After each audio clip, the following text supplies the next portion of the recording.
Hujambo na karibu kwa mara nyingine tena mtazamaji wa The World News katika kipindi hiki cha ulimwengu wa siasa.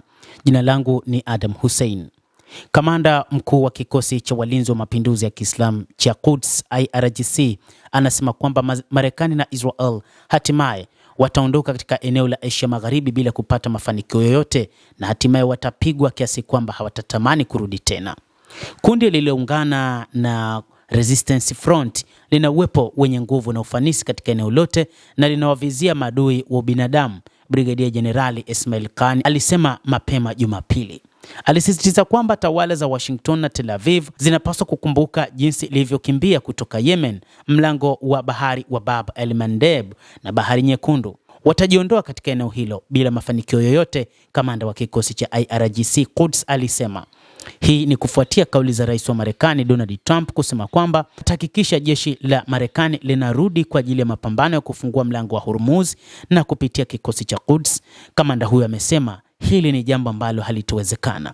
Marekani na Israel zilianzisha vita vikubwa vilivyochochewa na uchokozi dhidi ya Iran mnamo Februari 28 na kumuua kiongozi mkuu wa serikali ya mapinduzi ya Kiislamu Ayatollah Al-Khamenei na makamanda kadhaa wa ngazi za juu wa jeshi la mapinduzi ya Kiislamu ya Iran.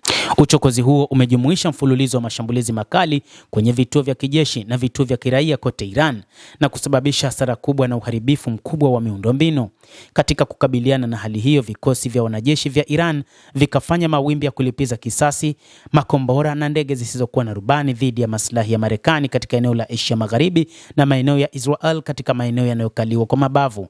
Licha takribani saa 21 za mazungumzo endelevu na juhudi kubwa za kidiplomasia zilizofanyika huko Islamabad nchini Pakistan, madai ya Marekani yalizuia kufikia makubaliano na wapatanishi wa Iran wakati wa mazungumzo sio kwa moja kwa moja katika mji mkuu wa Pakistan, Islamabad, mnamo Jumamosi.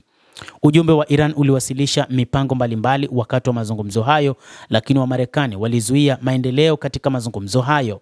Ripoti zinaonyesha kuwa masuala mbalimbali yakiwemo mlango wa bahari wa Hormuz na haki za nyuklia ni miongoni mwa mambo ambayo yamehitilafiana.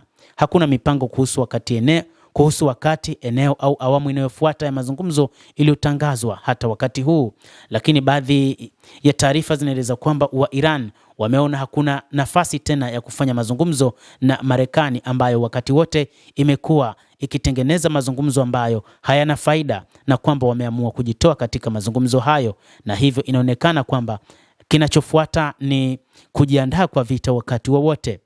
Endelea kutufuatilia mtazamaji, lakini usisahau kulike, usisahau kucomment, kadhalika kusubscribe channel yetu hii upate habari hizi kwa mapana kupitia The World News. Mimi ni Adam Hussein.